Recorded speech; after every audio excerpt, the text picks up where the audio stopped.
Olá, pessoal. Estão me ouvindo? Alto e Muito claro. boa tarde a todos. Estamos começando aqui o nosso painel de número 8 no na quarta edição do GRC Talks. Painel onde nós vamos falar de coisas do que fazem parte do dia a dia, né? Das empresas em geral. O nosso tema de hoje são fraudes corporativas, como identificá-las e preveni-las, não é? Pois bem, pessoal. é, antes de começar a apresentar os nossos convidados, né, nessa quinta-feira, dia 10 de abril de 2025, um dia chuvoso aqui em São Paulo, eu vou ler aqui uma pequena abertura e depois eu vou para os nossos convidados aqui. Fraudes internas corporativas são uma ameaça silenciosa, mas extremamente prejudicial às organizações. Elas podem comprometer a integridade financeira, a reputação e a continuidade do negócio. O mais impressionante é que essa atividade ocorre, na maioria das vezes, dentro da própria organização. Normalmente são ações ilegais e desonestas cometidas dentro do ambiente corporativo, objetivando ter vantagens financeiras ou pessoais, mas elas podem não somente ser uma ameaça à saúde financeira, como também causar uma crise de imagem e confiança para a empresa. Segundo Gabriela Maluf, fundadora e CEO da The Best Type, as fraudes mais comuns são financeiras, roubo de ativo, corrupção, conflito de interesse, fraudes no recrutamento, fraudes em relatórios, roubo de identidade corporativa e fraudes em benefícios, entre outros tipos de fraudes. Para falar mais sobre esse assunto, trouxemos aqui três profissionais muito experientes e com grandes carreiras no nosso painel de número 8, como eu falei, desse GRC Talks de 2025, que faz parte da nossa quarta edição desse evento. Pois bem, então, eu vou começar aqui apresentando, vou começar por elas, né? Ladies first. Então, ela é bacharel em administração pela Unesp, possui MBA pela Fundação Getúlio Vargas, estudou ESG na KPMG Business School. Já atuou no setor bancário, financeiro, já foi auditora, compliance officer e hoje é gerente sênior de riscos e controles internos no Grupo Carrefour Brasil. Seja bem-vinda, Vanessa Anselmo. Obrigado pela sua presença. Obrigada, Edu. É um prazer, uma felicidade estar com vocês mais uma vez. Perfeito. Bom, então, dando sequência nas nossas apresentações, ele é bacharel em administração de empresas pela Universidade Paulista, com MBA pela FIA, né, Business School, pela FIA Business School. Já atuou como membro de conselho fiscal e comitê de auditoria, é board member da Cruz Vermelha Brasileira, da Nexia Internacional, além de ser sócio líder das áreas de auditoria da PPIC. Bem-vindo, Marcos Rodrigues. Olá, Eduardo, obrigado pelo convite. Boa tarde a Vanessa, Peterson, boa tarde a todos os nossos participantes. E ele é bacharel em contabilidade, também tem mestrado acadêmico em contabilidade e finanças pela FECAP, fez gestão de processos pela FGV, além de governança, riscos e compliance pela Fundação Dom Cabral. Já atuou na Ernst Young, Votorantim, Group One, Cecil, Grant Thornton, Crowe, foi membro do comitê de auditoria da Codenge e é sócio fundador da PRZ Assessoria. Bem-vindo, Peterson Ruiz. Boa tarde, Edu. Muito obrigado aí pela oportunidade, pelo convite. Boa tarde aos outros participantes. Vanessa e Rodrigues, prazer enorme estar com vocês aqui. Vamos que vamos, Edu. Beleza, obrigado, gente. Bom, então, pessoal, vocês viram ali pelo enunciado da nossa conversa, é, o tema que nós vamos abordar aqui, né? Um tema muito presente, fraudes corporativas, E eu acho que não tem quem trabalhe nesse meio de GRC, de auditoria, gestão de riscos, compliance, nas diversas consultorias, ou mesmo, por exemplo, que não está em nenhuma empresa que seja consultoria, mas que trabalha em outras empresas, como, por exemplo, a Vanessa, que trabalha numa rede varejista, uma das maiores, né? Uma multinacional francesa, mas que também, comumente, como todas as outras empresas de varejo, são vítimas aí de fraudes corporativas. Eu vou começar aqui, então, primeiro pedindo para vocês falarem um pouquinho da experiência de trabalho de vocês nessas áreas e daí depois a gente entra de vez, entra de cabeça no tema de fraudes corporativas. Então, de novo, eu vou começar com a Vanessa. Fica à vontade, Vanessa. Obrigada, Edu. Bom, minha experiência sempre foi muito focada no lado preventivo, né? Eu sempre trabalhei olhando para os processos onde a gente tem maior risco de fraude e como que a gente pode trabalhar para se antecipar, para garantir que a gente tenha os controles necessários, que a gente tenha uma cultura organizacional que permita que as pessoas falem sobre as fraudes, né? Então, isso ajuda muito na detecção. Então, primeiro trabalhei no segmento financeiro, na BSM, que é o órgão autorregulador da B3, e lá eu fazia auditorias nas instituições financeiras. Então, a gente garantia que as instituições estavam implementando toda a regulamentação e sempre focando ali em testar os controles e os processos. Depois eu fui para dentro do Grupo Carrefour, e aí estruturei a área de controles internos, desde o IPO, então implementando toda a parte de mapeamento de risco, identificando o que é crítico, escolhendo o que a gente precisa priorizar. Também trabalhei na área de compliance, e aí tive bastante contato com o canal de denúncias, investigações, mas hoje sou head de controles internos e a gente busca se prevenir, né? A gente não consegue garantir todas as pontas, mas a gente tenta cobrir uma grande parte. Perfeito, perfeito. Peterson, fica à vontade, meu caro. Bom, eu acho bem bacana até a forma que foi colocado pela Vanessa, acho que foi bastante genial, bastante amplo, porque as empresas muitas vezes têm uma expectativa de que ou a área de auditoria ou de controles internos, de fato, seja a metodologia, vamos falar assim, seja a ferramenta ou a bala de prata para as questões de fraude, né? E existem pontos cegos nessas nossas ferramentas. A princípio, sempre vamos lembrar que a fraude, ela sempre será presente na nossa vida como profissionais de GRC. Em algum momento, ou você vai esbarrar com ela, ou você vai ter indícios dela, mas o grande ponto é que uma fraude, e nós sempre temos que ter em mente, ela não é detectável por auditoria do dia a dia, a auditoria interna, porque uma fraude por si só, ela sempre vai burlar os controles internos existentes. Ela vai acabar sendo inserida no conluio, né?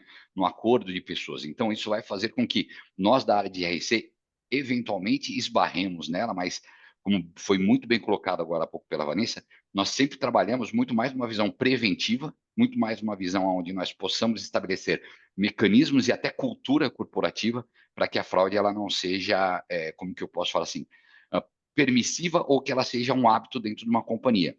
Mas a gente sempre tem que lembrar, no fim do dia, a fraude ela é baseada numa intenção, em outros fatores que a gente vai falar aqui daqui a pouco, mas assim, então nós conseguimos sim melhorar ao máximo o nosso ambiente de governança, nossas ferramentas, nossos mecanismos, e nós da área de GRC temos que ter sim esse viés, temos que ter sim este conhecimento para que o nosso trabalho de alguma forma colabore com o ambiente cultural, com todo o ambiente de controles da companhia. Perfeito, perfeito. Rodrigues, meu caro, vai lá. Maravilha, obrigado, Edu.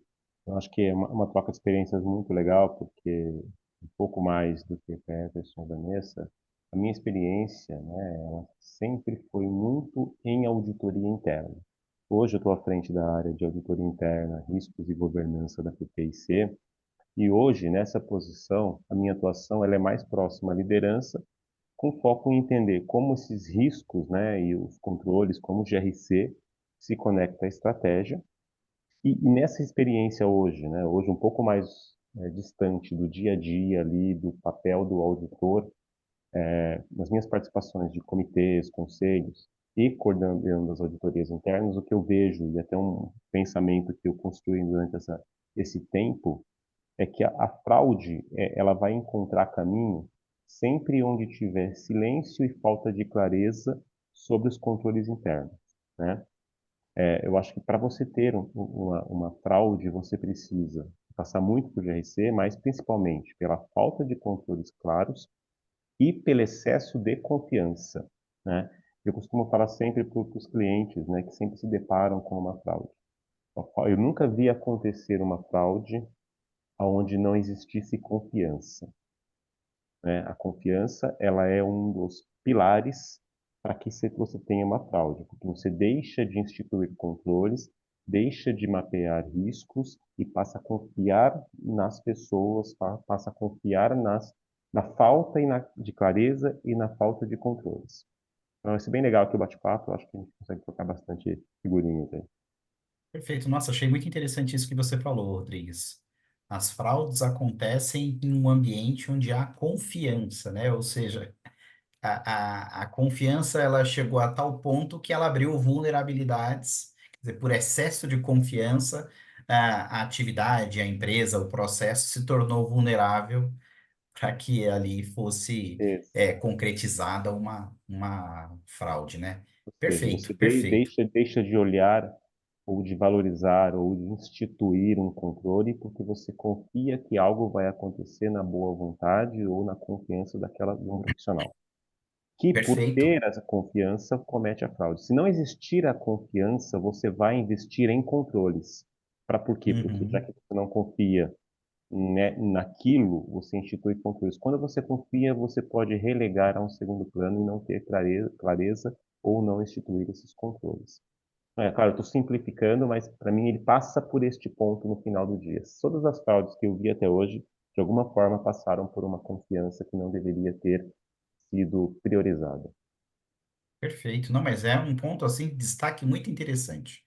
Todo mundo que, assim, foi a primeira coisa de maior destaque que deu para ouvir aqui no seguinte sentido: confia que vai ter fraude, né? É isso mesmo.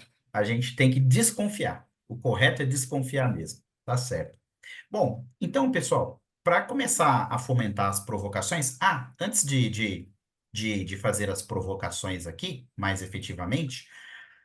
Só avisar que o Gabriel Bueno publicou os nossos LinkedIns no chat, né? Bueno, fica à vontade, por gentileza, para publicar também as pesquisas. Nós estamos colocando aqui duas pesquisas. Uma pesquisa é um checklist de auditoria. E também tem uma outra pesquisa aqui, que vai ser publicada, que é um outro checklist de risco.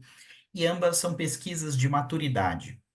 Essas pesquisas vão ficar publicadas, disponíveis, né? Não precisa responder agora, durante o painel, mas essa pesquisa ela vai ficar liberada para que se responda entre 40 e 45 dias, e ao término aí desse prazo, todas as pessoas que responderem, até mesmo aquelas que não responderem, vão poder consultar o resultado no portal da Perinit, portal.perinit.com.br, tá? E também dizer aqui, tá, a outra enquete você pode soltar mais adiante, então. Eu vou dar sequência aqui, perguntando para vocês o seguinte, e aí eu os deixo à vontade para quem quiser começar a falar, sobre como é que é possível identificar fraudes internas no ambiente corporativo. Veja bem, as fraudes acontecem também, né? E super acontecem fora das empresas, né? Eu acho que, aliás, elas mais acontecem de fora da empresa para dentro, com o advento da tecnologia, enfim. Mas como o nosso tema central aqui são fraudes corporativas, ou seja, aquelas fraudes que vêm inside, de dentro da empresa, que causam ali, o ofensor está dentro, né? Mas, claro, podem comentar também, fiquem à vontade sobre fraudes externas. Mas como é que é possível identificar fraudes dentro do ambiente corporativo? Eu deixo vocês à vontade para quem quiser começar a falar. Vamos lá, quem quer? Eu vou aqui, eu ia colocar na conta do Rodrigues, Vanessa, mas pode ir você, não tem Calma, problema.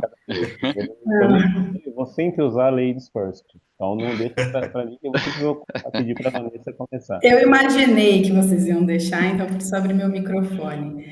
Eu falei do canal de denúncias, né? Assim, na minha experiência, o canal de denúncias é uma grande fonte. E aí, hoje em dia, a gente vê denúncias vindo por vários outros caminhos. Assim. A gente pode receber via LinkedIn, via rede social, as pessoas procuram a gente para trazer algum ponto, e aí a gente está falando no meu caso, de uma empresa muito grande, eu estou falando de vários tipos de fraude, né? Fraudes pequenas que acontecem dentro da loja, até fraudes dentro do corporativo. Então, a denúncia, eu acho que é um canal rico para que a gente comece a identificar as fraudes. Claro que aí já aconteceu, né? Mas é um caminho importante. Perfeito, perfeito. Então, a sua equipe também, Vanessa, é responsável pela recepção das denúncias que vêm através do canal. Vocês devem ter um canal terceiro também contratado. Como é que funciona isso? Explica um pouquinho para a gente. Não é a minha equipe. Não. Hoje fica com o time de investigação e compliance, que faz a gestão, mas aí tem um time de investigação que recebe isso e eles que tratam as fraudes. Hoje eu não me envolvo com tratativa de fraude, eu estou na parte preventiva, mas se a gente tem um problema mais relevante, isso chega ao controles internos, ao comitê de riscos que eu lidero, porque a gente precisa trabalhar nos processos, né? A gente precisa ver o que deu errado, por que essa fraude aconteceu, o que a gente pode implementar para não acontecer de novo e até para responder para os comitês competentes, comitê de auditoria. Então, o canal de denúncia, ele é uma ferramenta tanto do compliance quanto para controle interno e risco. Perfeito, perfeito. Pois não, senhores. A gente vai Puxando ficar aqui, aqui, então, eu ia falar, para mim, vamos os mais velhos falar. primeiro, por isso que ia passar para o Rodrigues, entendeu? Pessoal, para quem está assistindo, eu conheço o Peterson há muito tempo, então ele tem umas brincadeiras comigo que são permitidas pelo tempo que a gente se conhece. Exatamente. Eu acho que são dois grandes pontos, né, de identificação. É o canal de denúncia, como a Vanessa bem colocou, e aí eu acho que, pela minha experiência, né, aqui dentro do nosso time, aqui da PPIC, a gente tem um time que faz implantação de compliance e de canal de denúncia, né, estrutura o programa.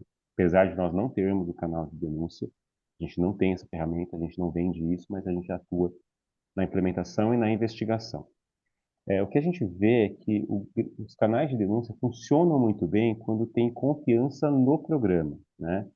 Eu já vi vários casos em que o canal existia, o denunciante depois, de diversas formas, era exposto ou retaliado. O resultado disso é um silêncio total. O canal existe, mas deixa de operar. Que é, quando você fala, na verdade, com os times lá que estão na ponta, é o grande... Muitas empresas, não todas, né, não é em todas, mas tem casos aí que o discurso é não, ninguém usa porque as pessoas que usaram saíram, foram retaliadas. Então esse acho que é o grande risco, mas acho que é uma ferramenta importantíssima que chega a muita coisa e gera muitas descobertas. Mas acho que mais hoje ainda em dia o que a gente vê sendo usado é a tecnologia, né, que ela tem um papel importante em ajuda a enxergar o que está fora do padrão. Acho que quando você estabelece ferramentas que conseguem identificar isso faz a diferença para que você possa investigar. Mas aí a gente tem o ponto do outro lado da balança, que não adianta ter a tecnologia se você não está fazendo nada com esse alerta depois. E a gente tem casos em que a gente implementa algo que a gente chama uma auditoria contínua. O que é isso? Né? É onde você estabelece, por meio de ferramentas, por meio de prompts, por meio de tecnologia, por meio de IA, um monitoramento contínuo de bases de dados que objetiva acender alertas quando algo sai da normalidade. Né? E aí, acho que assim, no Carrefour, no caso aqui da Vanessa, vocês devem lidar com muitos níveis hierárquicos, com muitas lojas e com uma base de dados gigantesca, de compras, de perdas, de desvios, de estoques.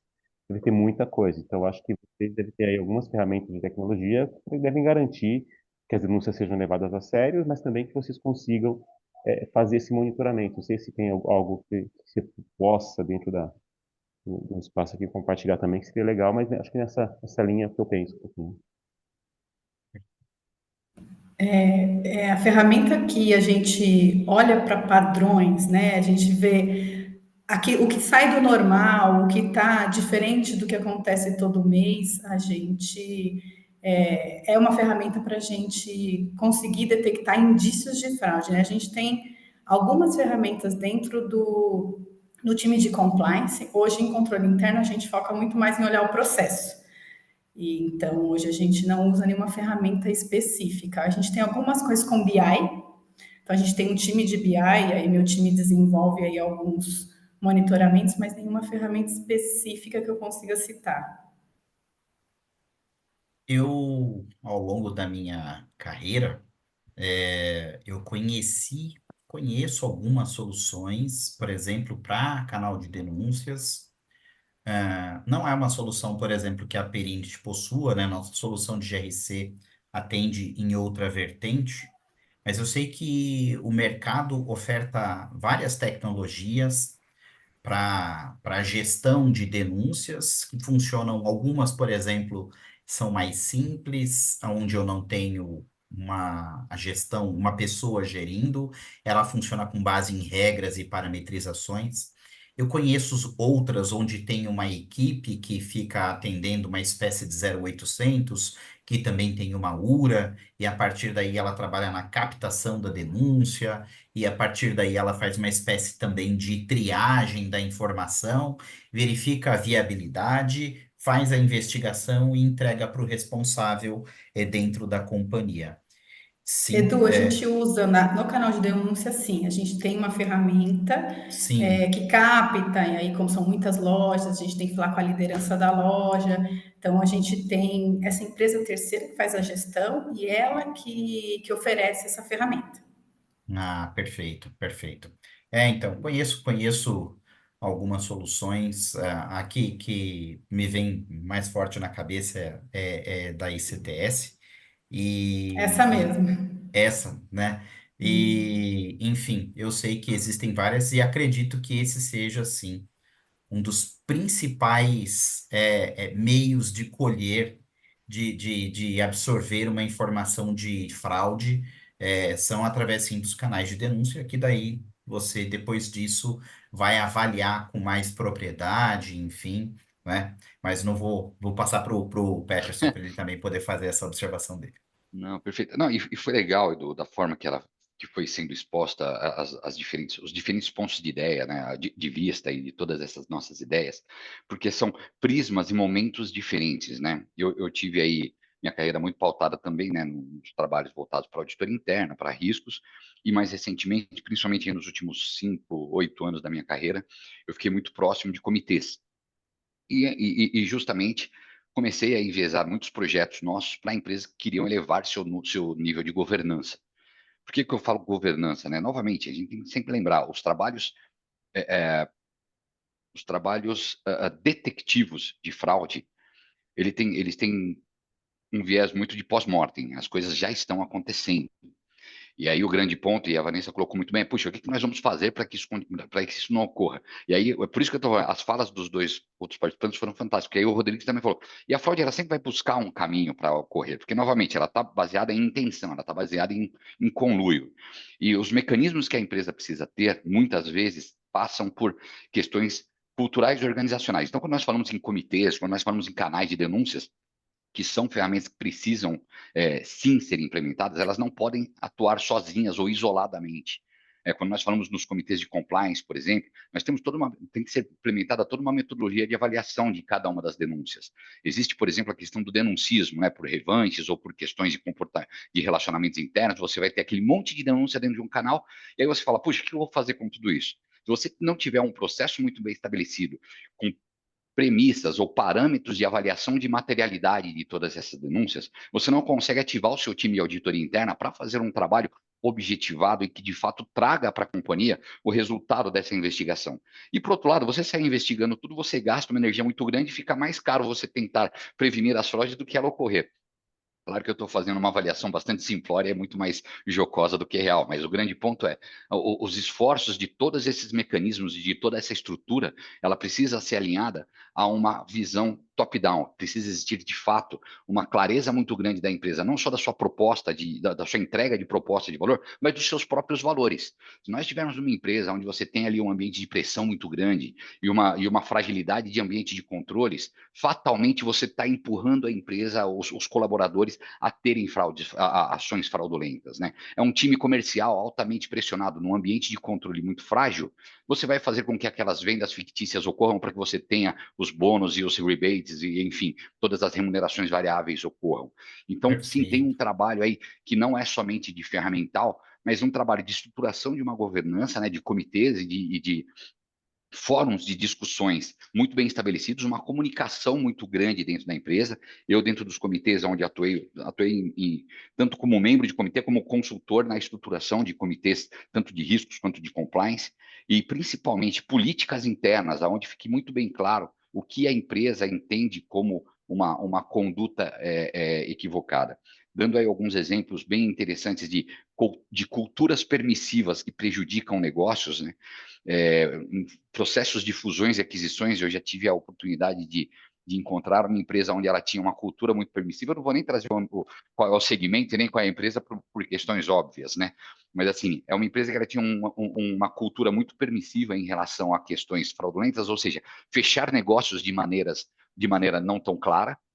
E quando você faz todo um trabalho de fusão por uma empresa maior que já tem uma cultura mais bem estabelecida, ela entra com as suas políticas e com seus processos, seus mecanismos, e você mina a capacidade de gerar caixa daquela empresa que foi comprada. Ou seja, uma questão de uma não avaliação no momento de fusão e aquisição em relação ao próprio, por exemplo, a própria cultura da empresa, você muda o valuation dela. Então, quando nós falamos em fraude, não é só o ato em si, mas é a cultura, é o ambiente, é a forma que a empresa se relaciona, como ela se relaciona com seus fornecedores. Os canais de denúncia não são somente para aspectos internos. Poxa, quando você tem o seu time, por exemplo, de compra, se relacionando com fornecedores de maneira não adequada, é interessante que a sua cultura e seus valores sejam conhecidos no seu posicionamento de marca, para que os fornecedores entendam que ele tem um canal para denunciar aquela atitude do seu funcionário, do seu colaborador, né? Quando você tem o seu time comercial atuando de maneira também não adequada, de maneira fraudulenta, se você tem uma cultura forte, um posicionamento de marca e principalmente seus valores muito bem comunicados, as empresas que se relacionam com você no seu mercado, se foram muito bem alinhadas nos seus processos de homologação de parceiros, também vai fazer com que eles sejam proativos nisso. Então, novamente, esses mecanismos só funcionam se todas as questões culturais da empresa e principalmente de valores forem muito bem comunicadas e muito bem explanadas para todos os stakeholders, os clientes internos e externos, para os investidores e para a própria sociedade, no fim das contas, né? Perfeito, perfeito, excelente.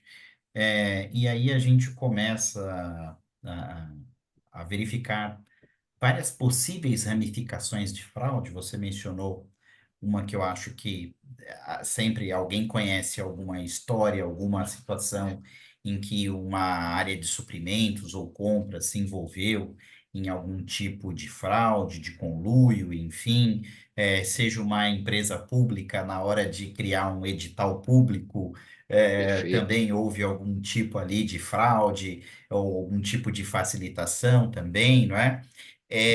E aí, eu achei muito interessante esse caso aí de M&A que você falou, de M&A, porque, por exemplo, quando uma empresa maior vai incorporar uma outra empresa e ela realmente não tem capacidade de gerar o mesmo resultado na nova empresa, porque ela tem novos padrões de controle, não é?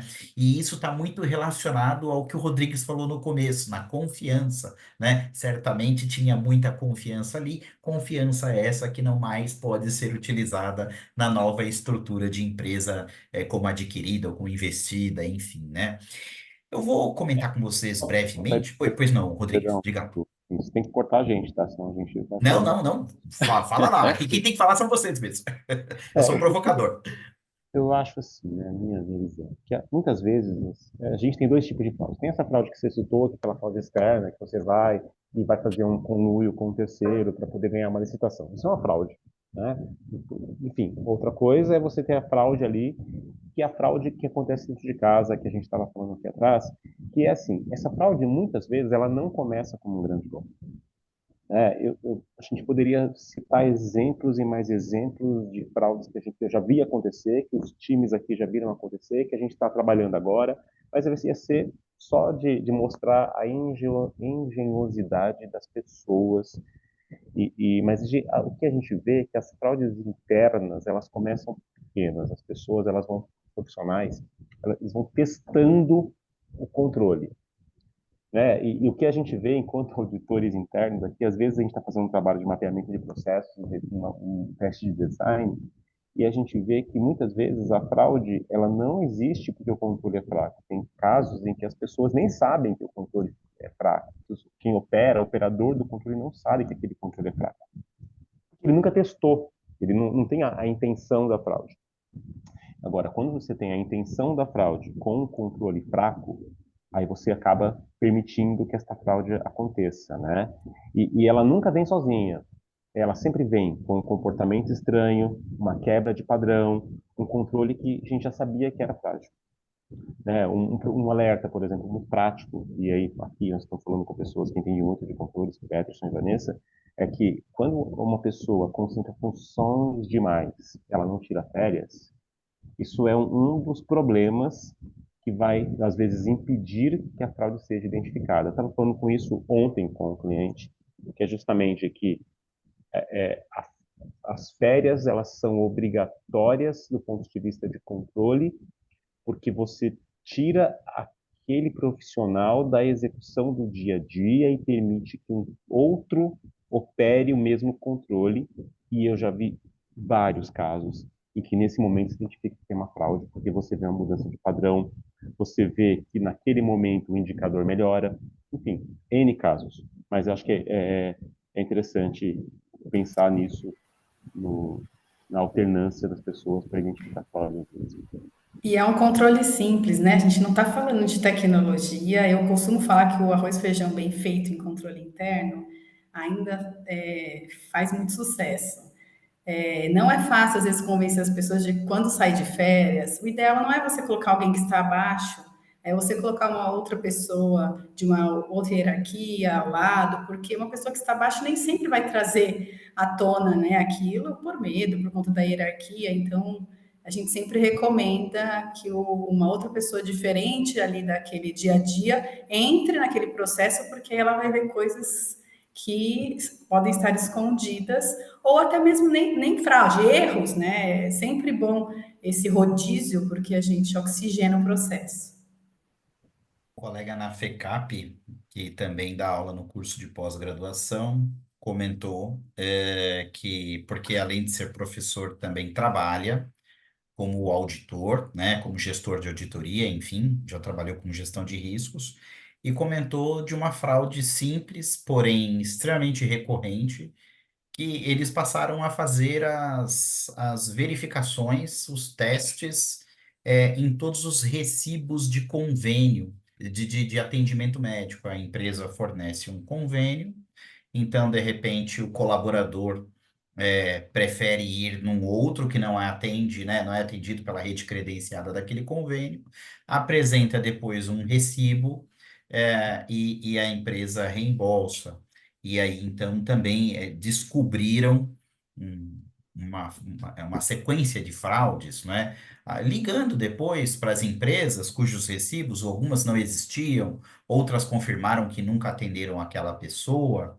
E num processo não tecnológico, Vanessa, né? Um processo 100% pessoal, manual, braçal, operacional, de fazer essas confirmações. Então, de fato, nem sempre a tecnologia. O que eu sei a respeito, só falando mais uma vez, voltando na questão do canal de denúncia, para a gente já depois poder comentar outras coisas, mas há preocupação que se o canal de denúncia não tem ali o receptor isento que faça essa análise com a devida isenção, que aquela denúncia não vá prosperar, né? Talvez esse seja um motivo pelo qual talvez as pessoas não denunciem em algumas ocasiões, porque sabe que já houve denúncias anteriores que não foram tratadas, que o assunto não seguiu adiante, então ele se vê desestimulado a utilizar esse meio, esse recurso,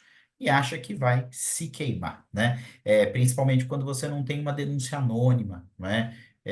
Então eu acredito que isso também seja uma coisa muito comum. Antes de trabalhar na Peri, pois não, pode falar. Não, perdão, desculpa. Não, não, pode falar Não, você, porque eu não vou esquecer isso. Pode falar você. tá. Assim, eu, sem discordar, mas complementando, o que eu não tenho um número estatístico, mas olha, acho que até vale a pena depois levantar essas informações, mas a maioria das denúncias, esmagadora maioria das denúncias que chegam pelos canais, isso eu posso falar porque participando de alguns comitês e conselhos não tive essas estatísticas, isso é verdade, não são de fraudes, a esmagadora maioria são de temas ligados a assédio moral, Assédio. né? E no mesmo ponto, a maioria das fraudes, e também a esmagadora maioria, não chegam ao conhecimento da empresa pelos canais. Elas chegam por outros meios de identificação. Claro, eu não estou aqui falando que o canal não é bom.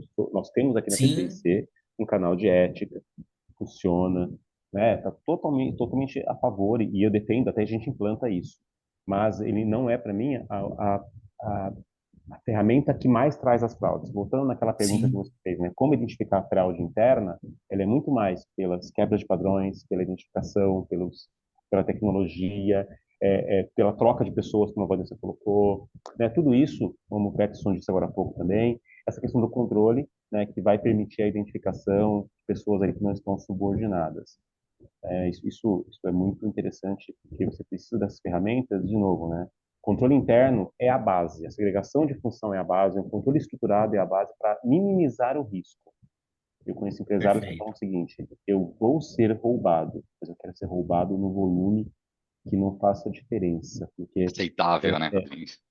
exato, né? Então um ambiente muito difícil, né? Um tema muito difícil de tratar sem cometer também injustiças com o controle Perfeito. dos profissionais. Sem dúvida. Não, tá certíssimo, Rodrigues.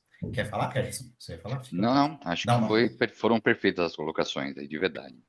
Ó, Você só um falou sobre comentário. segregação de função, que é um ponto que hoje, com a quantidade de sistemas, tudo feito integrado, se a gente não olhar para a segregação de função dentro do sistema, e aí é muito complexo de se implementar, é muito caro, isso exige uma gestão, Perfeito. uma rotina, mas ela não pode ser negligenciada. Eu costumo dizer sempre, a gente tranca a casa fisicamente e a gente às vezes não olha para o sistema. E no passado eu já ouvi muitas vezes assim: ah, não, a gente pode deixar essa transação liberada porque as pessoas nem sabem que ela tem acesso. Mas, gente, hoje a gente coloca no Google e todo mundo sabe, todo mundo descobre como fazer, e a gente não pode achar que as pessoas não sabem, né? Elas estão ali com acesso, então eu já vi isso ser negligenciado e eu acho que isso é bem importante. Não, Vanessa, foi tão perfeito o exemplo que você deu agora de segregação de função. Eu sempre tive a oportunidade de participar de projetos de diferentes naturezas nas empresas e o de implementação de RP, ele é sempre, agora nos últimos anos, eu sempre tenho atuado em empresas menores, né? Então, geralmente é aquela empresa que está implementando um RP ou que está revitalizando algum RP que foi mal implementado no passado. E quando nós levamos já como pauta para uma empresa, eu estou falando de, às vezes, de empresas que têm mais de 100 funcionários, elas não são uma multinacional, mas já tem uma quantidade de funcionários considerável. E aí você vai implementar um sistema, a primeira coisa que entra na linha das despesas dessa implementação é a quantidade de usuários. E aí o cara vai lá e coloca um usuário de compras para 10 pessoas acessarem, um usuário financeiro para 10 pessoas acessarem, pensando muito em uma economia. E que é válido, claro, ninguém está rasgando dinheiro e a ideia é que você tente fazer sempre projetos aonde o investimento seja ideal, ele não seja ele não seja exacerbado e que os controles não sejam fancy. Mas eu sempre coloco, né, eu sempre bato na tecla que alguns mecanismos eles não existem para ser fancy ou porque é bonitinho. A questão da segregação de função foi como você acabou de falar, ela é muito difícil de ser implementada, principalmente quando você já tem o ERP implementado há muito tempo e você tem um número de funcionários muito grande. E aí você realmente fazer essa análise de todas as transações que são conflitantes, você conseguir definir todos os perfis de acesso que terão aquele range, aquela gama de transações para que você possa montar essa matriz de segregação de função, de fato se torna caro. E o que a gente às vezes precisa fazer dentro dos nossos projetos é explicar que fazer correto desde o começo, além de prevenir, né, uma questão de fraude, você passa a ter uma ferramenta muito forte de segregação de função. Aqui um exemplo muito operacional, mas que reflete muito do que eu encontro no mercado, nos clientes, é aquela empresa que ela não tem seus perfis de acesso bem definidos, não tem uma gestão de perfis de acesso. O que você tem são perfis orgânicos que vão nascendo e você vai pendurando transações nos perfis conforme o tempo vai passando. E aí aquele profissional que entrou em compras, ele passa um tempo e ele passa a aprovar, porque ele subiu dentro do cargo. Então você incrementou o perfil dele. E aí você passa, aí ele de repente foi transferido para o financeiro e você incrementa o perfil dele. E aí quando você contrata uma pessoa para vir para o lugar dele, poxa, qual perfil que eu coloco? Ninguém quer desenhar todas as transações. Tive uma excelente ideia. Copia o perfil do profissional anterior e passa para cá. E você acaba de colocar na mão dos seus colaboradores, e novamente, como foi muito bem colocado até agora, ninguém está falando das intenções prévias, mas você torna uma ferramenta tão poderosa, que é um sistema que você consegue, de certa forma, circular ou, de certa forma, cercar as atividades do seu colaborador e diminuir o espaço de tomada de decisão dos autores dos processos, mas você acaba colocando na mão dele uma possibilidade muito grande. Eu fiz projetos, por exemplo, só de revisão de perfis de acesso, onde eu pegava, você tinha, por exemplo, dentro de, vamos falar assim, 200 colaboradores, né, 200 usuários, você tinha 100 funcionários com perfil full, que acessava tudo. Ou pior, você até tinha os perfis segregados, mas quando você olhava quais eram as transações, eles tinham acesso a 100% das transações, porque era uma questão de agilidade para você poder criar esses usuários.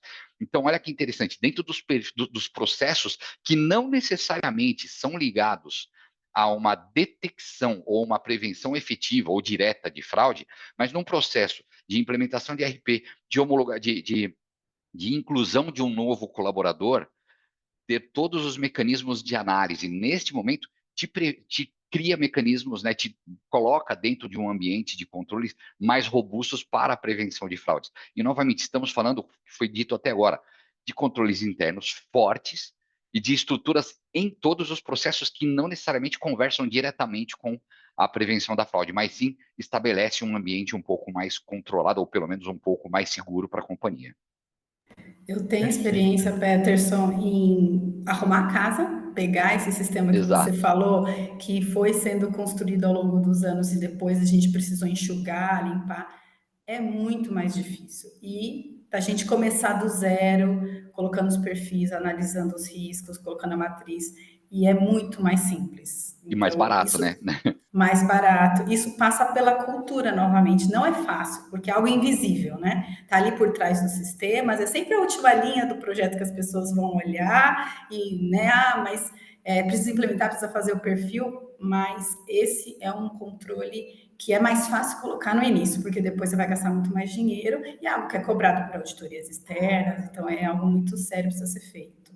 Não, Eduardo, eu não quero me delongar, mas eu quero muito Não, não, enriquecer, fica à porque vontade. nós estamos num ambiente onde Rodrigues e a Vanessa são profissionais que têm um nível de experiência fantástico. E uma das coisas que eu quero sempre falar as empresas contratam sistemas de gestão corporativa, os seus ERPs, de toda sorte, achando que o sistema vai resolver o problema de processos e controles internos, quando na verdade não. É uma compreensão da sua cadeia de valor, um estabelecimento de uma taxonomia, né, de uma árvore de processos muito bem colocados, e aí sim você ter é um processo evolutivo.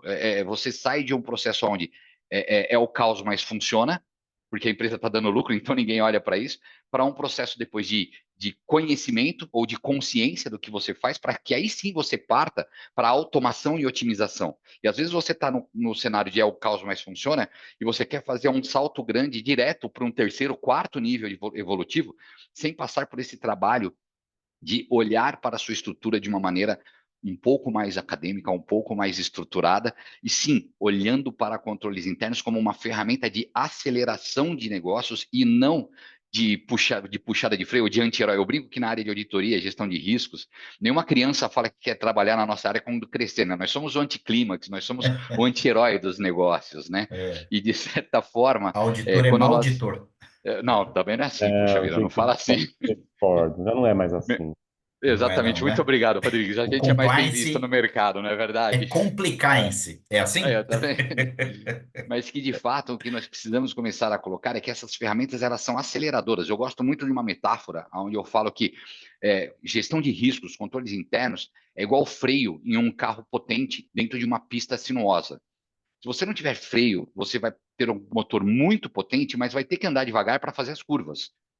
Enquanto se você tem o controle, você pode pisar nas retas e frear nas curvas. Se você não tiver essa condição de olhar para o seu próprio negócio de maneira estruturada, olhando para os seus processos, em como ele suporta a sua estratégia, e só olhar lá no Gol o tempo todo, você fatalmente empurra a sua organização para e o pior, e ainda implementa uma cultura de pressão por resultados e imediatismo, você empurra a companhia para um ambiente permissivo para que as fraudes ocorram. Olha, eu achei interessante o que a Vanessa comentou, que a habilidade dela é pegar assim um início de situação e já tornar um ambiente adequado de trabalho. Isso é muito importante porque se você começa nesse modo acelerado e sem prestar atenção nos detalhes, por exemplo, de segregação de acesso e de segregação de função, é quando você, aí dá para fazer a ligação com o que o Rodrigues falou, você vai na confiança. E ninguém pensou ou desejou, talvez, num primeiro momento, cometer uma fraude, mas ali foi uma situação onde você abriu um gap de vulnerabilidade, onde a pessoa com a intenção, né, como a gente falou lá no texto inicial, né, que são ações ilegais e desonestas, a pessoa pensou, bom, não está tendo gestão, não está tendo controle, não está tendo a observação devida, eu acho que eu posso fazer isso.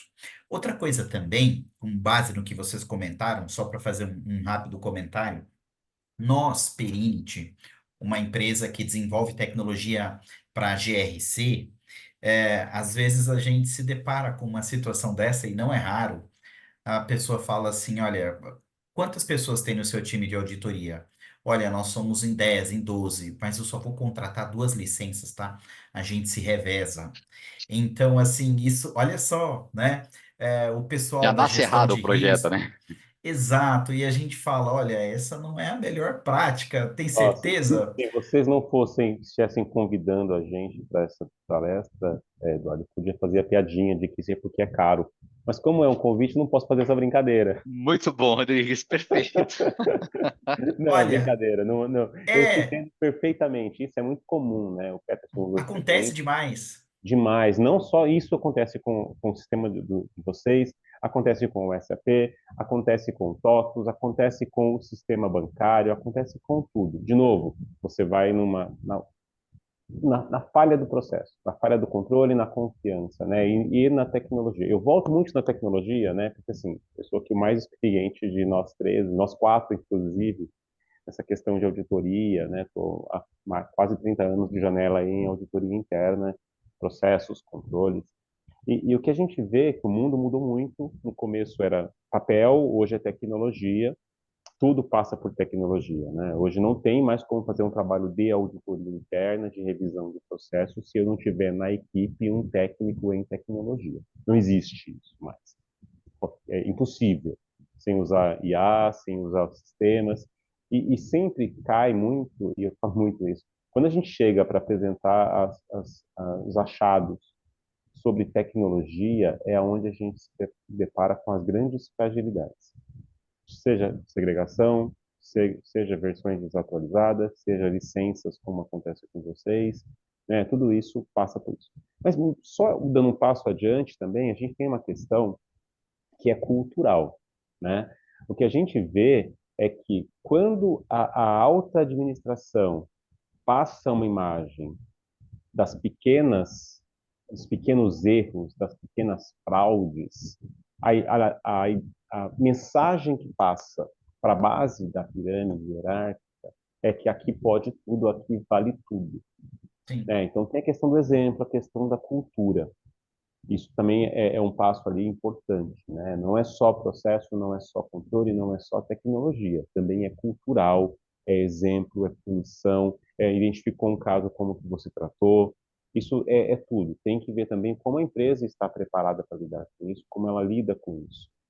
A gente vê fraudes internas em pequenas empresas, médias empresas, grandes e gigantes. Todas têm, Em empresas todas públicas, né, Rodrigues? públicas, todas passam por isso. A questão é qual que Exato. é culturalmente como que lida com aquilo. Isso vem da alta administração. Eu Exato. citei empresa pública, Rodrigues, porque, por exemplo, a questão das empresas públicas, você tem a lei, a A lei das lei empresas públicas, né? 13.303, né? Muito É obrigado, a Edu, exatamente. E a lei das estatais, né? E é interessante que, mesmo por conta, né, vamos sempre considerar o seguinte, dos pilares corporativos, né, organizacionais, que empurram a empresa a tomar suas decisões, o primeiro é sempre o pilar coercitivo, que é o legal, é o regulatório.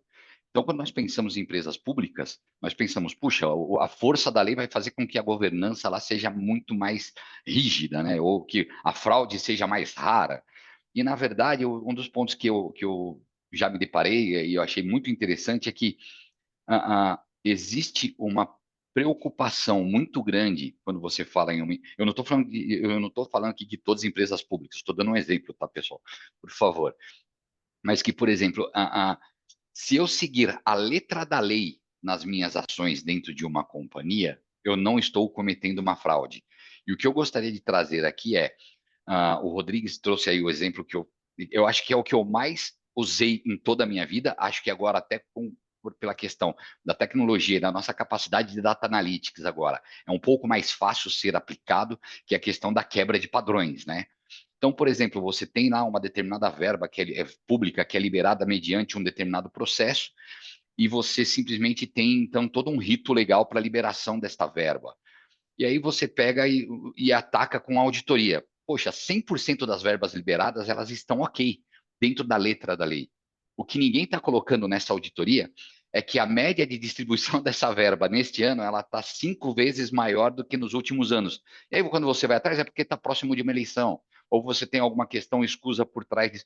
Tem que ser avaliado a intenção do executivo que está ali trabalhando. Então, a gente tem ali a questão da teoria de contratos, onde os executivos passam a ter, a se utilizar da máquina, da companhia, por mais que esteja dentro das políticas e dentro das regras, onde ele empurra a companhia para um local diferente da onde os stakeholders, ou dos sócios, ou enfim, da sociedade, têm interesse. Isso também é uma fraude.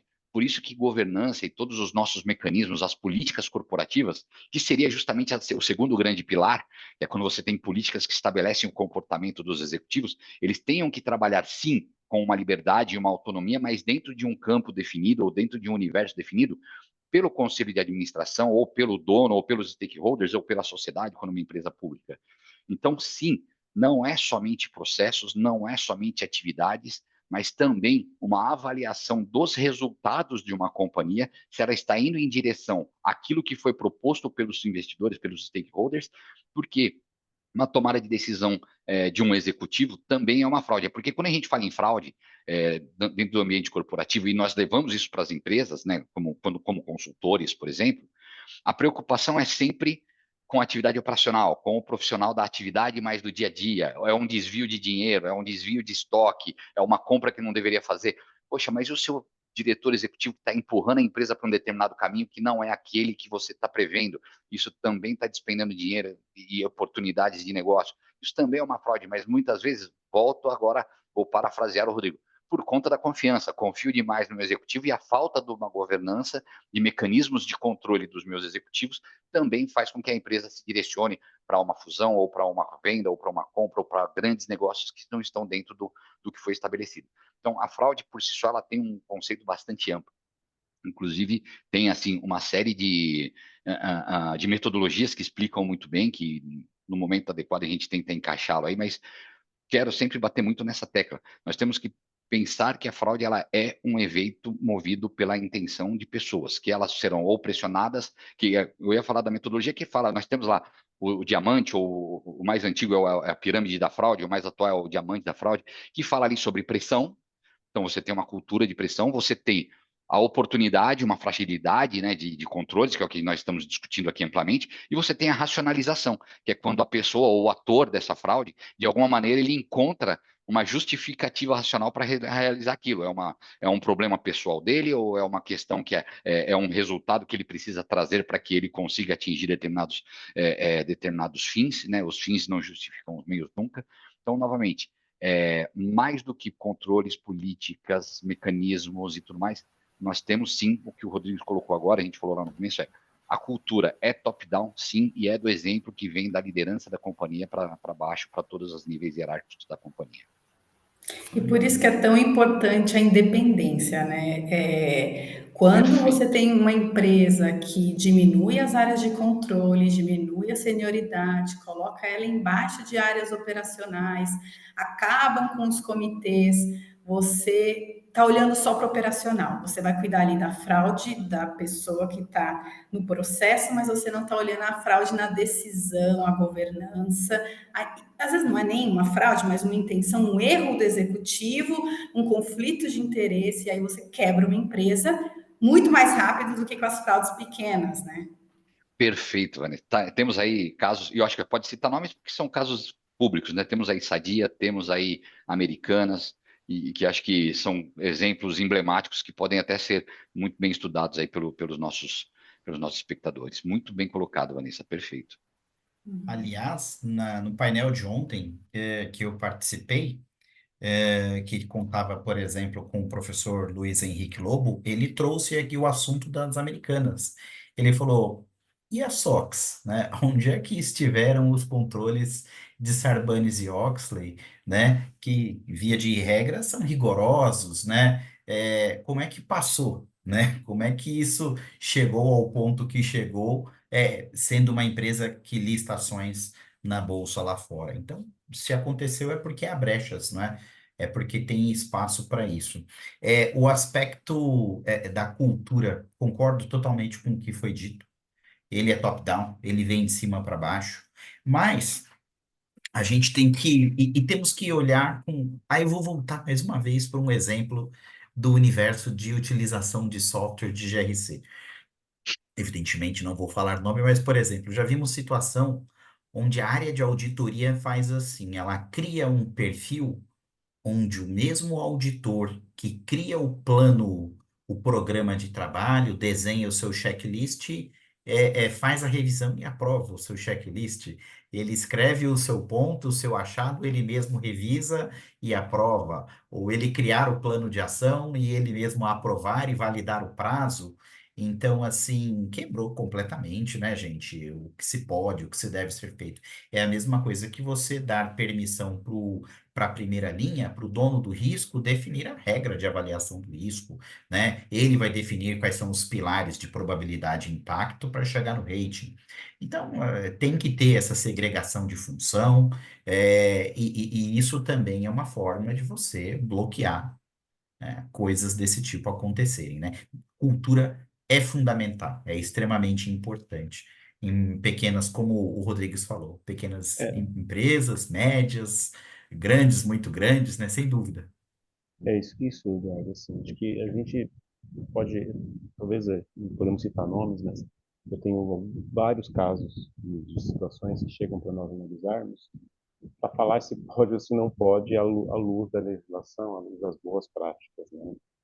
Um caso recente que a gente foi consultados aqui na PPC, na área de governança, foi: eu tenho uma empresa que ela tem um comitê de auditoria, mas o coordenador do comitê de auditoria também exerce a função de contador, né? Nossa Senhora. Só que isso, na verdade, aí se para, tá bom? Quem deveria fiscalizar, quem deveria falar que não pode, não tem interesse em falar que não pode, Sim, porque o único órgão que poderia fazer isso é um órgão externo que também não tem braço para fiscalizar. E na hora que vai preencher o formulário de referência, isso não está colocado lá. Então, assim, isso é cultural. O que a Vanessa colocou, governança para inglês ver, né? Então, isso não dá para reclamar lá da fraude pequena, que você está fazendo uma fraude corporativa. Então, tudo isso é a questão da onde as empresas entendem que devem investir. Então, a Vanessa foi muito feliz na colocação dela de, às vezes, estar preocupado só com o desvio, vou pegar o caso, seu caso, tá, Vanessa? O desvio da laranja lá na gôndola. Não está preocupado com qual é a motivação do diretor comercial para estabelecer as metas que vão levar ao bônus dele, ou do conselho, que também ocupa um outro cargo. Então, isso tudo acontece de forma muito, muito significativa nas empresas, né? Então, tudo isso é fraude no final do dia. Perfeito, perfeito. É, a gente tinha uma provocação aqui que era relacionada a canal de denúncia, mas a gente já falou bastante de canal de denúncia, né? Então, eu vou passar aqui para a quinta provocação, que ela dizia o seguinte: qual que é a importância de uma abordagem integrada para a prevenção de fraudes internas envolvendo processos, pessoas e tecnologias? E aí, eu vou dar um rápido exemplo aqui para fomentar essa nossa conversa. Nós já estamos entrando na reta final aqui do nosso bate-papo. Eu vim de instituição financeira, né? Então, trabalhei, em instituição financeira por 14 anos e agora tenho 15 anos de perímetro. Então, dentro dessa análise de fraude, por exemplo, possível análise de fraude, uma empresa financeira tem pontos muito pragmáticos ao olhar, né? A capacidade financeira, análise de documentação, verificar se não há nenhum documento falso, nenhum tipo de irregularidade, né, na documentação. Analisar também algum tipo de comportamento suspeito. Eu me lembro muito das questões que eram ditas, né? Muito característico, claro, do mercado financeiro. Olha, a pessoa faz um financiamento de X anos, paga uma, duas, depois vem e quita, né? Tem uma cara de lavagem de dinheiro, né? Enfim, qual que é a origem desse recurso que você está quitando esse financiamento? Que você dê uma característica de dinheiro limpo num dinheiro que eventualmente pode ser, e isso não significa que o dinheiro não seja limpo, né? Então, por isso você tem que avaliar. Então, até que ponto, gente, vocês acham que essa ação integrada, essa ação combinada de processo, pessoas e tecnologias, Rodrigues também falou no comecinho que hoje a gente está na era do data analytics e a gente trabalha muito com dados, né? Nós descobrimos muitos comportamentos através da análise dos números, através da análise dos dados, e hoje tem tecnologia que encontra discrepância, que encontra um comportamento atípico. Então, até qual que é a importância dessa combinação? Tecnologia pensando muito em dados, nas pessoas no aspecto cultural e na definição do processo, que foi o que a Vanessa falou no começo, como ela trabalha numa área que atua preventivamente, eles vão lá depois e olham para o processo. Eu queria que vocês falassem a importância dessa combinação. Fiquem à vontade para quem quiser começar a falar. Eu acho que assim, né, eu acho que esses três pilares, né, que você começou citando, pessoas, processos e tecnologia, quando esses pilares não estão conversando, né, eles nascem a zona cinzenta onde a fraude pode prosperar. Pessoas treinadas, processos claros, tecnologia que monitora em tempo real, e esse é um critério, é importante. Se a gente tem falhas nesses tripé, né, pessoas, processos, tecnologia, eu acho que você tem um ambiente mais propício. É claro, você tem a questão da motivação, você tem a questão da índole, você tem a questão da confiança, mas se isso estiver em pé, você tem, na verdade, uma segurança melhor de que, mesmo não tendo uma boa índole, mesmo tendo confiança, não vai, pode ficar mais difícil ou pode não acontecer. Perfeito. Muito boa. Eu queria fazer um complemento e assim como foi muito bem colocado, não é uma discordância, mas um complemento mesmo ao que você colocou, né, em processos, pessoas e tecnologia. Nós já temos hoje uma abordagem, Eduardo, que são as 3 linhas de defesa. Todo mundo, que na verdade nem são mais 3 linhas de defesa, mas são as 3 linhas. Porque nós temos que entender que elas não existem simplesmente para fazer uma explanação bonitinha de uma organização.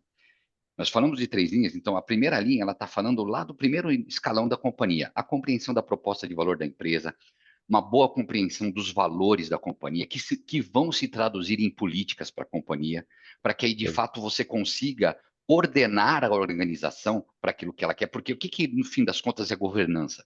Ela vem de governabilidade. Eu gosto de simplificar isso falando, é colocar todo mundo para remar para o mesmo lado. É para isso que existe a governança.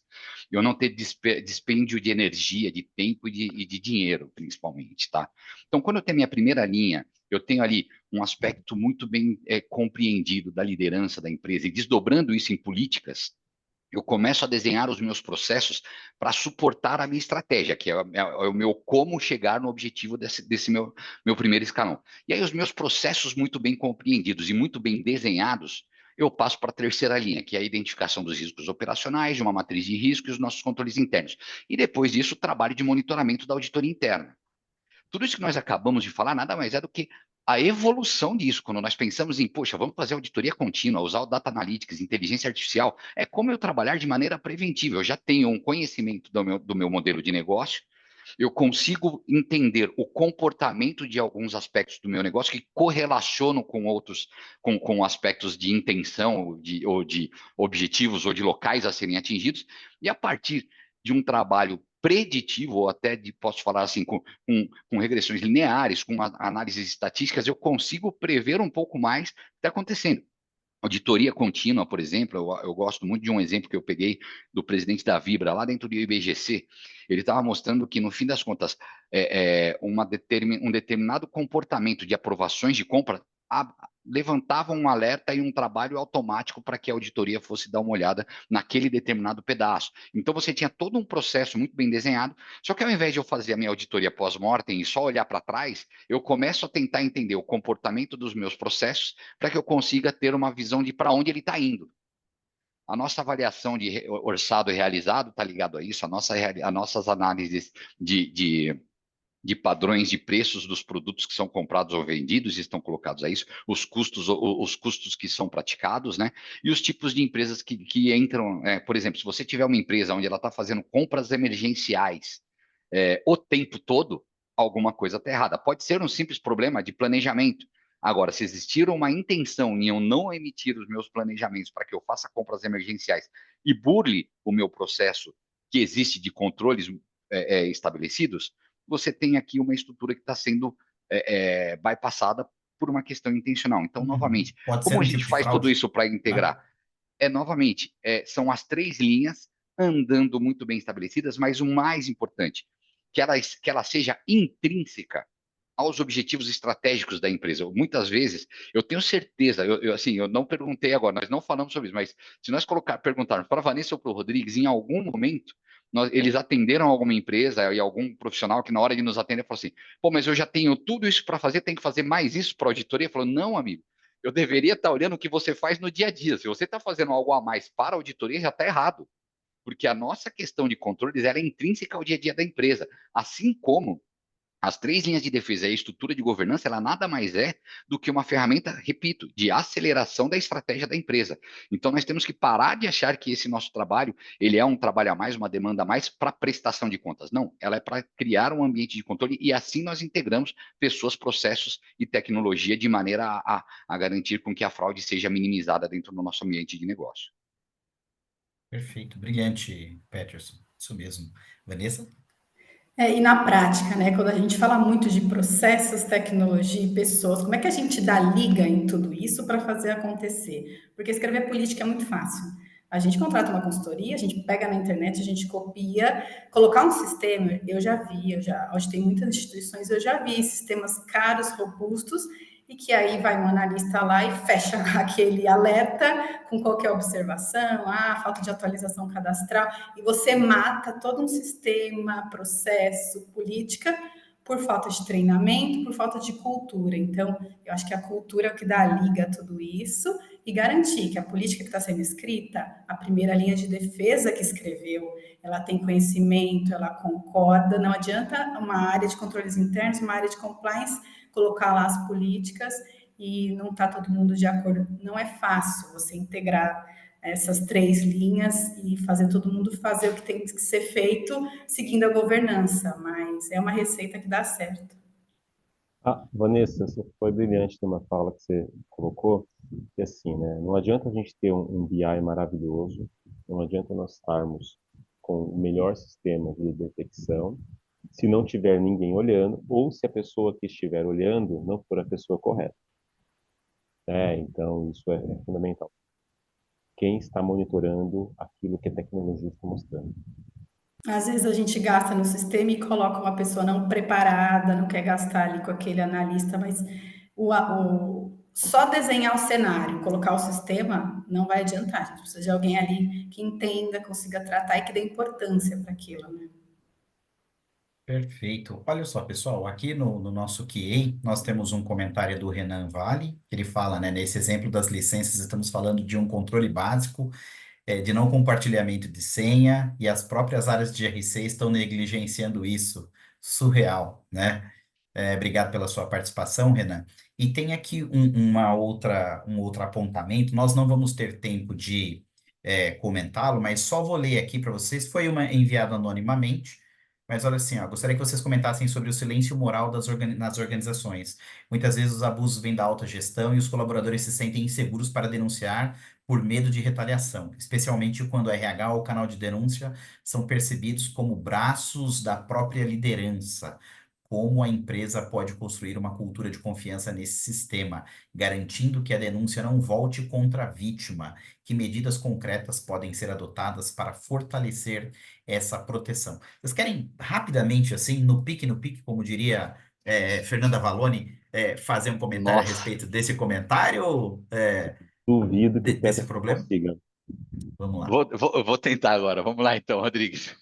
Na verdade, justamente o que nós temos que pensar é que a estrutura de governança de uma empresa ela precisa ter independência. Então, num mundo ideal, nós temos que pensar que ela reporte diretamente aos stakeholders ou à autoridade máxima da companhia e não seja vinculada aos executivos da empresa, a nenhum diretor.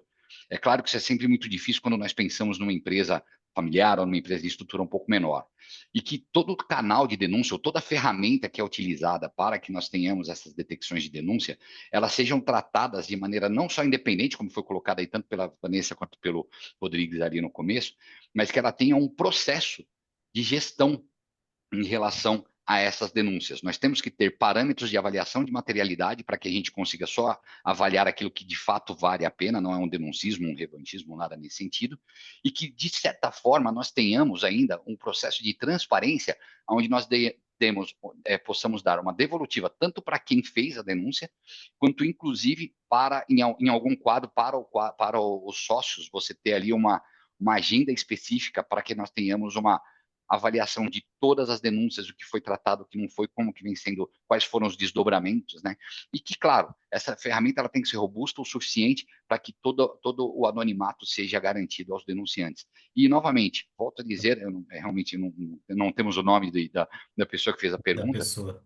mas, de certa forma, é importante que o colaborador compreenda os valores da companhia onde ele está, porque nós estamos falando de fraude, nós estamos falando de uma série de aspectos, de fato, que já é a consequência de muitos problemas estruturais da empresa, mas quando colaboradores, claro que nós estamos falando de Brasil, começarem a compreender que quando ele faz parte de uma instituição onde os valores dessa companhia não corroboram com o dele, o melhor que ele tem a fazer é buscar uma companhia onde os valores são melhores, são mais alinhados ao dele, e aí ele realmente não vai ficar exposto a esse tipo de lugar. Porque eu garanto que uma empresa que perde bons colaboradores, vai existir a fraude, sim, mas eu posso garantir, essa empresa ela não será perene. O problema é quando você tem o silêncio dos bons. O silêncio dos bons é que vai fazer com que as coisas ruins ocorram dentro de uma companhia, não só dentro de uma companhia, mas também dentro de uma sociedade, né, pessoal?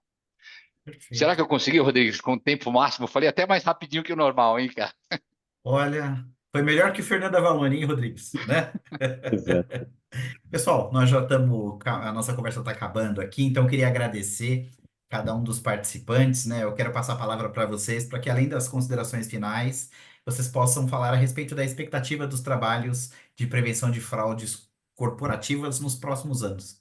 Então, eu vou começar aqui, ladies first, por gentileza, Vanessa, você pode começar então com as suas considerações finais, suas palavras.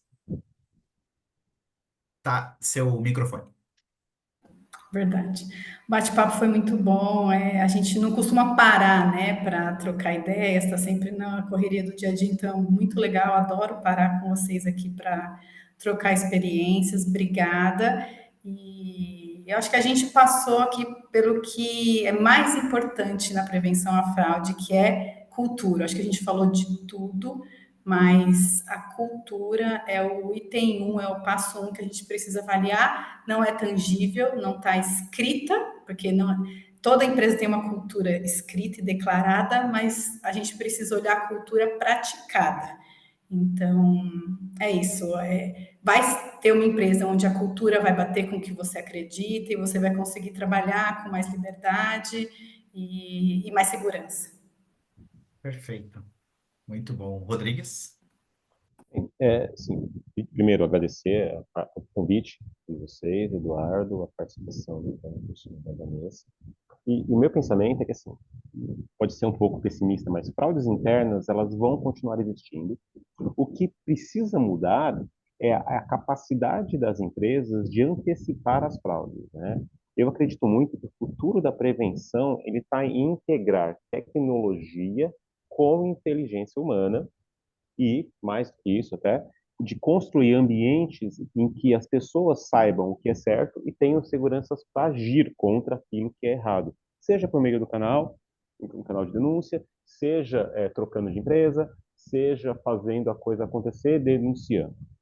O meu desejo, o meu sonho é que esse tema fraude ele saia da área jurídica, saia da área compliance, da área riscos, e ele entre na pauta estratégica das empresas. Que não é um problema do compliance, né? Fraude é um risco do negócio. Perfeito, perfeito, muito bom. Peterson, você também, por gentileza. Poxa, fazer um fechamento depois dessas duas falas vai ser bem difícil, mas vamos lá, né? De novo, claro, agradecer aí o pessoal da Perinity por mais um convite. Eu sempre fico muito feliz de poder participar desses eventos. Revê-lo, Edu, é sempre um prazer, gosto muito de ti. Vanessa, Também, um amigo. enorme prazer conhecê-la também, poder parar um pouquinho e falar contigo. E o Rodrigues, que é um grande amigo já de longa data, é um prazer poder não só participar com ele aqui, mas de revê-lo também aqui, ó. Nossas vidas não nos permitem nos encontrar sempre. Então, essa parada é sempre importante e muito legal. Agradecer os espectadores e as participações. E no que tange às expectativas, eu acredito que cada vez mais, com o advento da tecnologia, principalmente se nós pensarmos aí com cada vez mais a capacidade da data analytics, com inteligência artificial, eu acho que cada vez mais nós vamos conseguir ter controles preventivos, mas que não travem negócio. Isso também é sempre importante, né? Então, mas controles preventivos a ações fraudulentas. Isso só vai acontecer cada vez mais que as companhias começarem a olhar para os seus próprios negócios como, de fato, ferramentas de movimentação social, econômica, não só financeira, né? Então, de fato, as empresas precisam também, os executivos, os líderes de negócios, líderes do nosso país, em todos os lugares, nós precisamos ter, de fato, um pouco mais de compreensão de propósito e o dinheiro ou o lucro. Eu não estou aqui sendo hipócrita, mas o lucro ser uma consequência de boas ações. Eu tive muitas oportunidades de encontrar empresas que faziam uma série de ações não tão alinhados àquilo que é a melhor prática, vamos colocar dessa forma, porque ela começou pequena, porque toda empresa pequena fala, se eu seguir a regra como todo mundo segue, eu não consigo crescer. Só que quando você cresce, você vai seguir a regra ou não? Ou você vai continuar com o mesmo amuleta ou com o mesmo advento de que o ambiente de negócio é muito agressivo? Fazer a coisa certa dá lucro sim, melhora o mercado, melhora a sociedade, melhora o mundo. Eu sou um pouco romântico em relação a tudo isso. Quem me conhece sabe que eu sou um cara muito romântico em relação à sociedade e ao mundo. Eu acho que cada vez mais a questão de propósito é compreensão da responsabilidade das empresas, dos empresários, dos executivos. Cada vez mais tem que estar na agenda dos conselhos e tem que estar na agenda do desenvolvimento do planejamento estratégico. E aí sim, a fraude ela vai parar de ser um tema jurídico para tratarmos o pós-mortem, tratarmos o crime, e ele realmente ser um aspecto cultural, onde a gente vai ver esse desenvolvimento ser um pouco mais natural, e ele ser um pouco mais... É igual cigarro, né? Já foi bonito um dia, hoje em dia é feio você falar que fuma. Os fumantes que estão nos assistindo não me odeiem, mas hoje é muito menos socialmente aceitável isso. O machismo, a homofobia, o racismo, um dia foi aceito socialmente e isso já não é. Então, o jeitinho ou os contornos das regras também precisam, em algum momento, parar de ser normatizados e serem considerados como necessários para um crescimento. E aí a gente, de fato, ter uma sociedade, uma empresa muito melhor. Perfeito, perfeito. Pessoal, mais uma vez, obrigado pelo tempo de vocês, obrigado pelo compartilhamento de conhecimento, das experiências de vocês. Eu quero falar, agradecer a audiência para quem está assistindo através do Zoom, para quem está assistindo através do YouTube, falar que isso vai ficar, esse painel vai ficar também, tanto na plataforma do YouTube como no portal da Perinit para poder ser assistido posteriormente, né? Para quem eventualmente não pôde estar aqui.